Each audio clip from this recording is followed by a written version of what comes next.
Wake up, West Georgia. It's time for the podcast powered by coffee and Mountain Dew. The Morning Five with Bryce Sparling and Billy Lindahl. Fat, drunk, and stupid is no way to go through life, son. The holiday hoobie wuddy. That's the only time in your life you're going to hear short is better than long. Bigger package. Your brain has the shell on it. Is You eat pieces for breakfast? We got some hardwood. Collegiate? Oh. I don't know how long this is going to last. Good morning, West Georgia. Welcome into this beautiful Thursday morning. We are getting sneaky spring weather. Today is February 10th, 2022. This is the Morning Five, brought to you by Marine South. I am Bryce Sparling.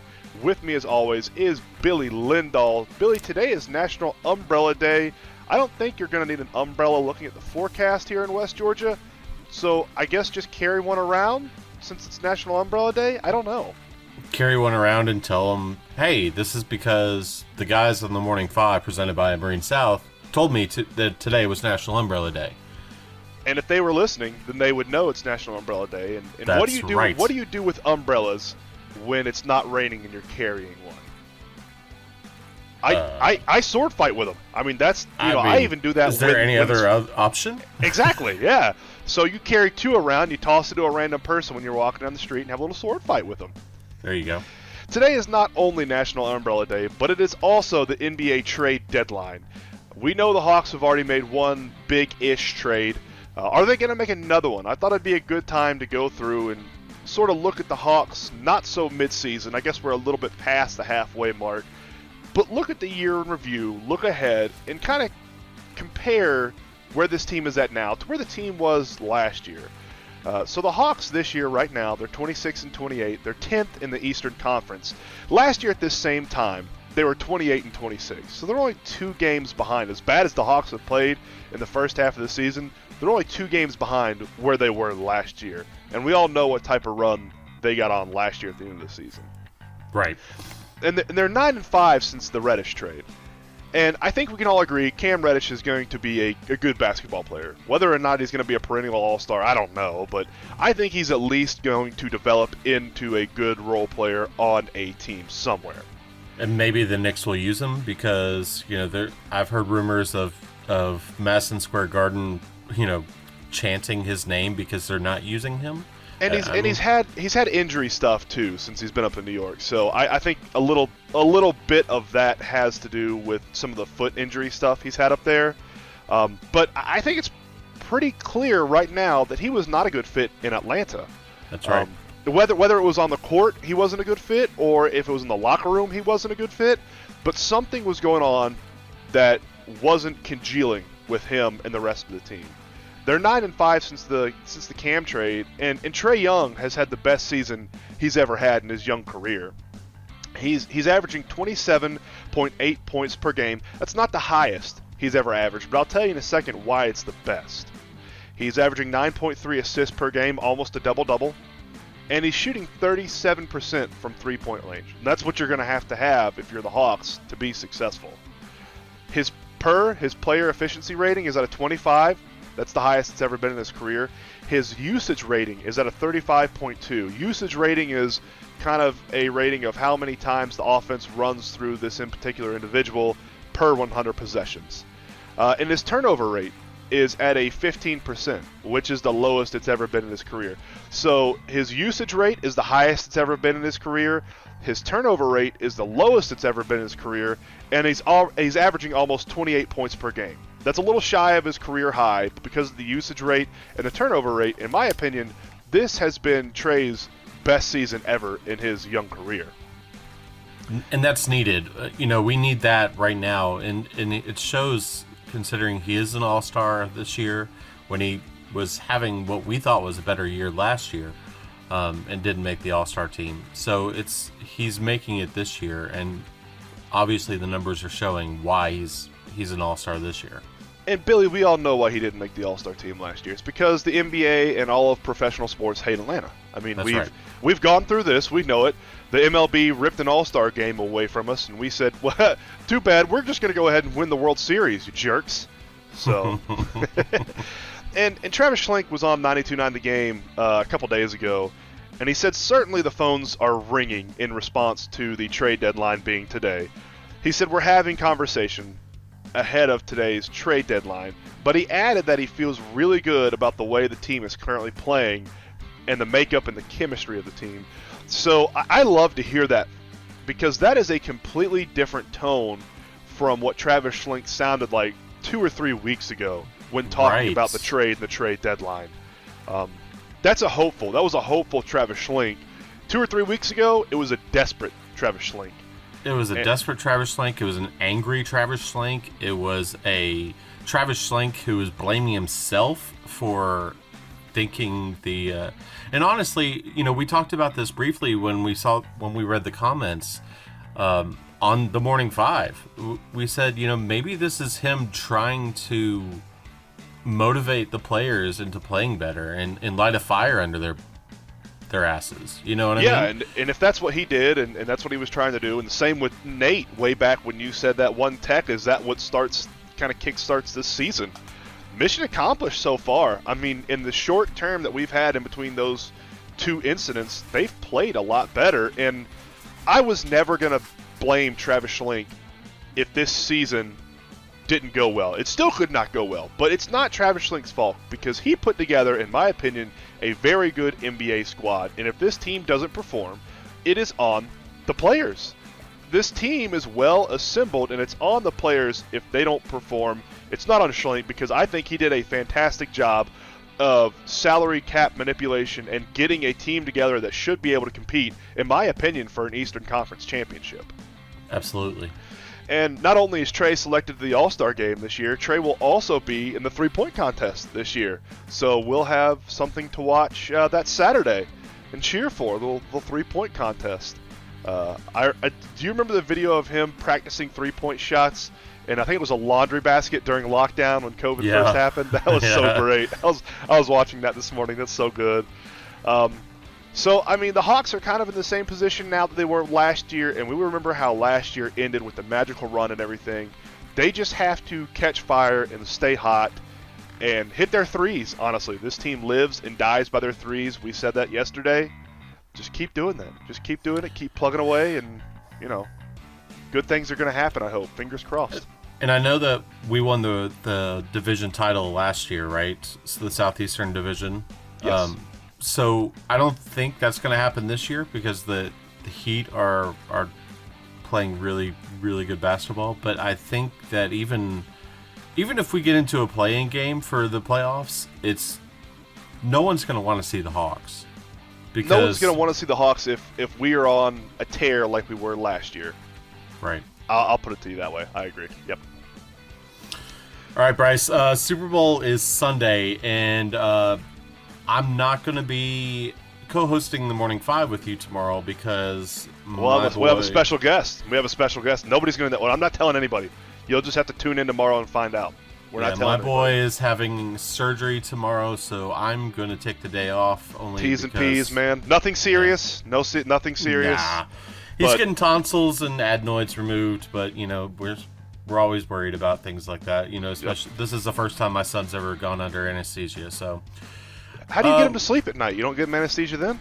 No, I just knock him out with a baseball bat. Oh, that's what I should have. That's cheaper than paying for anesthesia. Why didn't I think about that?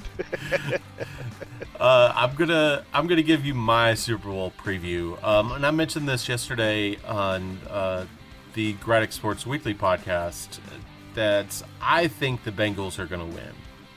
And part of the reason why, I know, I think a lot of people were kind of shocked about that. Everyone's got money on the Rams right now because the Rams, on paper, are the better team. You look at the defense on the Rams, it's just a stellar squad. But something that the Rams don't have is Joe freaking Burrow. Yep. And the way Joe Burrow has played, and you never count that kid out, man. He's done exactly what you want him to do in every aspect, and every championship quote game that he's ever played in, and he's stepped up to the plate. And I don't foresee him having a bad game against the Rams. I think they're probably going to have a pretty good shot at winning this Super Bowl, and I'm picking I'm picking the Bengals to win this. The Rams are gonna have to stop Joey B, and they've got the issue that I see for the Bengals is that inexperienced line against that incredible defensive line for the Rams. That being said, I know that Joey Burrow has been mobile before, he has been sacked more than any other quarterback in the NFL this year, but I still think he'll be able to get the ball out relatively quickly to his receivers, and so don't expect it to be that, like, I think it was 275.5 was the number for him on Prize Picks for passing yards. I would go over, only because I think they're going to have to use the passing game over the running game and to win this Super Bowl. So I'm picking the Bengals to win this. I think ultimately that's where it's ending. I think Cooper Kupp is going to have Eli Apple to deal with on the outside and lock him down. It's going to be a fun Super Bowl. That's for sure. But that's my prediction. Is I'm going with the Bengals. I like it. I like the prediction. You will get my prediction tomorrow with our special guest co-host. I'm not going to tip any hands, but I like that prediction. I think everybody knows I'm a Joey B fan just because of where he went to college originally and where he graduated. So I like that. It's a good Super Bowl preview there from you. Billy, we finally got the entire list of GACA All-State for their region players for football this year. Little better late than never, I suppose. It only took a week and a half, it seemed like. Yeah, and like the football season has been over for months. Like we are almost about to get the list of region players for basketball. Yep. But that's so. Some of these you have heard before. We did run down the ones that we had. As soon as we got them, we ran them down. We do have some additional ones today, but we're just going to go ahead and run down the entire list. If you've been called out before, congratulations. You get a double call out on this podcast. Let's hit Bowden first, Billy. Rich Finley wins the Region 6 Coach of the Year. Robert McNeil, quarterback. Brett Wiggins, offensive line. Tanner Langley, defensive line. And Andrew Hobson, defensive back. And these are all state selections, guys. So these are going to be the best players at their positions in the state, according to the coaches. Correct. Bremen, we have Blake Matthews, defensive player of the year. Attaboy, Blake. Caden Sweat, offensive line, and Brody Derringer. They list him as a special teams player. He's a kicker. Did Brody Derringer punt also, or did he just do kicking duties? Okay. No, Good for him. I like that they list as special teams instead of just kicker. I'm sure they didn't do that on purpose, but Carrollton had MJ Morris at quarterback, Jamari Mason at offensive line, Terrell Carmichael at wide receiver, and Amari Hall at DB. Central has Vakari Swain at DB. That kid is good. He is very good. Haralson County has a bunch of them. Scott Peavy, Region 5 Coach of the Year. Congratulations, Coach Peavy. Clay, I can't get this guy's name because I rarely see it on here. Clay Hyatt. Clay Hyatt at quarterback. I feel like every time we get a list of anything in Haralson County, it's Clay Hyatt. I'm pretty sure he's going to be on the all baseball team, all basketball team, even though he doesn't play, all wrestling team. He's just going to be on everything. And he has a shot to be a all-state wrestler this weekend. He's supposed to be going this Friday to Macon for his tomorrow. Today. Yeah, tomorrow. Oh, Thursday? Today? He's wrestling today? I think it's Thursday, Friday is for the guys. So okay. I'm kind of interested to see what's going on. Hopefully we'll have a bunch of news tomorrow morning. Hopefully we can pry some news. That is the hardest sport to get news out of, I feel like, is wrestling. It's so tough. I'll send you a website for it. So. Oh, all right. What kind of wrestling are you going to send me? Wesley Cole, running back for Haralson County. Eli Salmon, offensive lineman. Caden Mullins, tight end. Riley Bell, defensive line. And JoJo Chandler, linebacker. Congratulations to all those Rebels. Heard County, we have Jackson Aiken at offensive line and Chop Swint at linebacker. And if anybody hasn't heard Chop Swint's story, he has got a fantastic fantastic story. I'll see if I can get it and post it. But he really gone through the trenches and has gone through a lot to be able to play football. And the fact that he is named on here just shows, oh man, so much tenacity. For Mount Zion, we have Garrett Gordon, offensive lineman. At Temple, we have Shamar Wicker at wide receiver. And for Villarica, we have Tim Barron as Region 6 Coach of the Year, Ty McKee at running back, TJ Harvison at running back, Thomas Daniels at offensive line, CJ Lowe at linebacker, and Big Z's and Tavius Graham at DB. So congratulations to all of those kids and all of the accolades. This is not the first awards they have won this year. They have won many more awards because they are fantastic young men that put in so much work on a day-to-day basis that you and I do not see. They are in there in the gym working out at 6 a.m. in the morning, doing wind sprints at 9 p.m. at night, watching film at home. You don't make it onto this list by being lazy or just by mistake. All of these kids are on this list because they have worked their butt off day in and day out for multiple years. So congratulations to every single one of these kids. It is well deserved. We got scores from last night, man. Oh, we do. We have scores for every single event that took place last night, and we have a big score. Oh, a big score. Yeah. I love a big score. Big score. Bremen boys beat the Walker School 5-1 in soccer, and then the girls turned around and beat the Walker School 3-0. So congratulations to Bremen for the sweep against the Walker School. Good job, Bremen.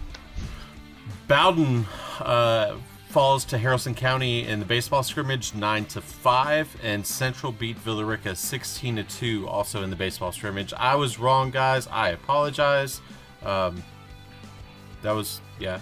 making that. That's fine. It's a scrimmage. It might have been changed last minute. Who knows? It's baseball. They got so many games. If we get one wrong here and there, I'll tell people about baseball like I told them about soccer. If they plan to go to a game, just go to GoFan and make sure that game is actually taking place at the place we say it's taking place at. And Central's Barstool account on Instagram was not giving Villarica any quarter last night with the trash talk. It was very entertaining. Very, very entertaining. West Georgia guys beat Lee 71-66. Kadeem Jones 18 points, 3 assists, 3 boards. Michael Zabatak has 16 points, 7 boards. Jalen Sasser 10 points, 8 rebounds. West Georgia is now 8-1 of their last 9 games and held the Flames to 41% from the field and 30% from 3 points. So congratulations to West Georgia boys last night. The girls lost to a nationally ranked Lee team. The Lee girls team is just really good. They are very fantastic. 76-55. So that's the scores from last night. And University of West Georgia, I believe, is now 4th in their division, in their region, or division. I don't know why I said region. And I believe everybody they play, the teams ahead of them, they still have left on their schedule. So they still could move up before the regular season wraps up for UW basketball.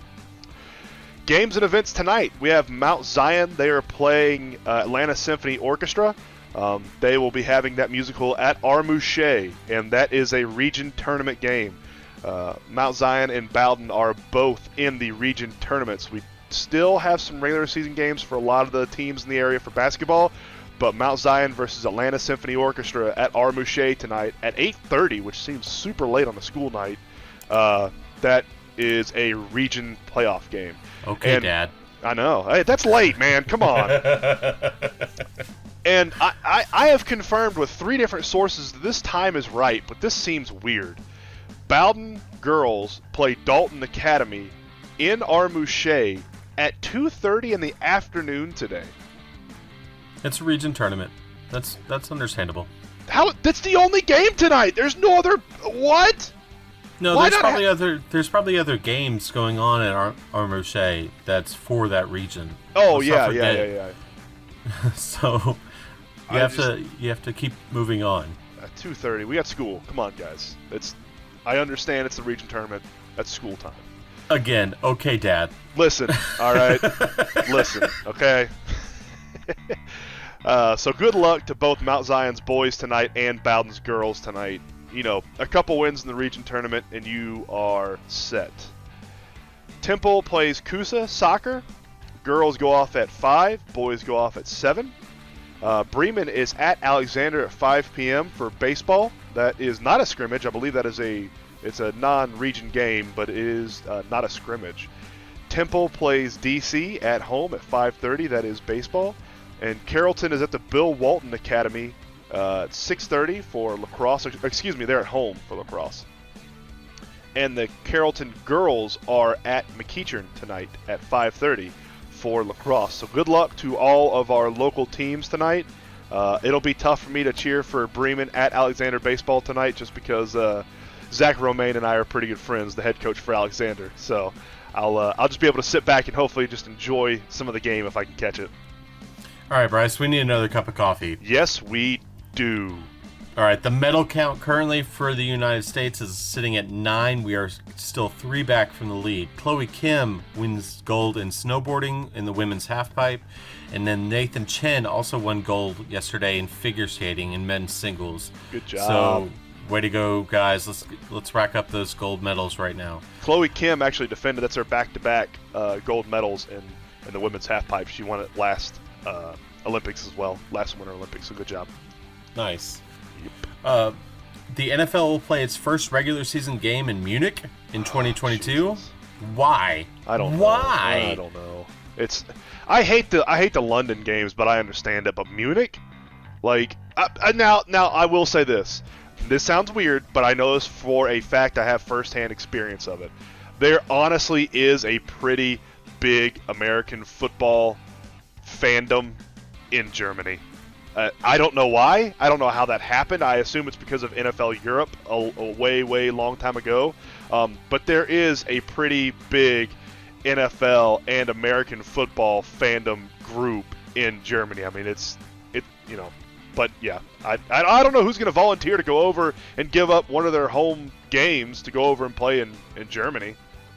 No, you don't volunteer. The NFL just tells you what they're doing. I know, but...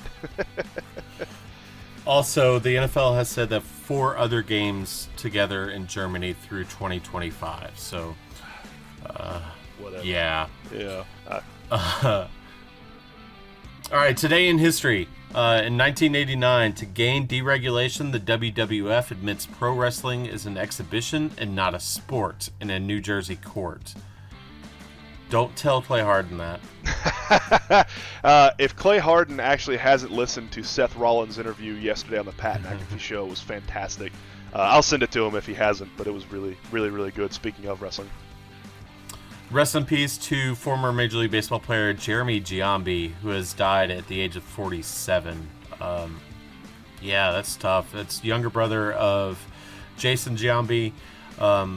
Jeremy was featured heavily in the movie Moneyball, and it's tough to see, man. Yeah, sad only being 47 and this happening. So T's and P's go out to his family. Major League Baseball and the Major League Baseball Players Association, excuse me, I went through puberty again. We'll meet Saturday. Meeting Saturday. Oh, they couldn't meet today. They couldn't meet tomorrow. They couldn't meet yesterday.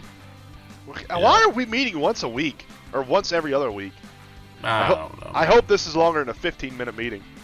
Me too. I'm kind of done with this. I'm hoping baseball comes back. I'm but so I'm not frustrated. Yeah.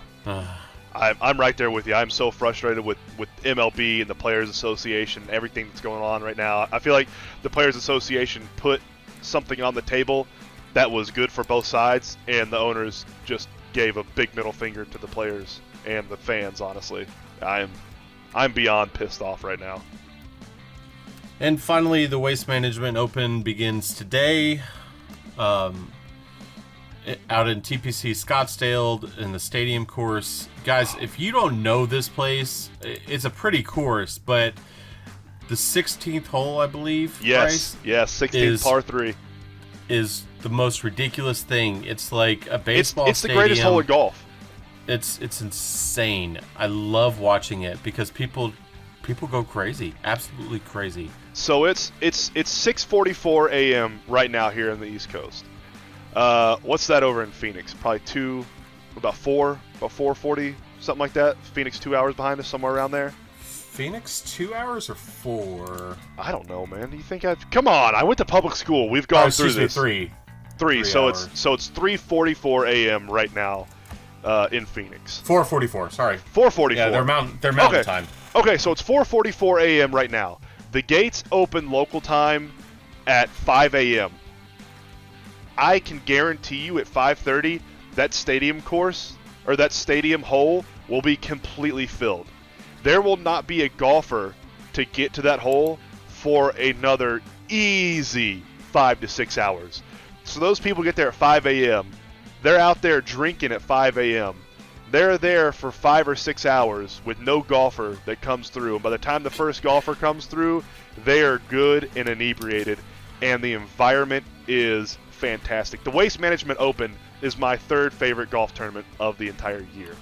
Bryce, can we make, since, we're independent now, can we make a podcast trip out to next year's Waste Management Open? I'm down for that. I'm 100% down for that. It's not that I've looked actually into getting tickets for the 16th hole, and it's not terribly expensive. I mean, for a golf tour event, yeah, I would totally do that.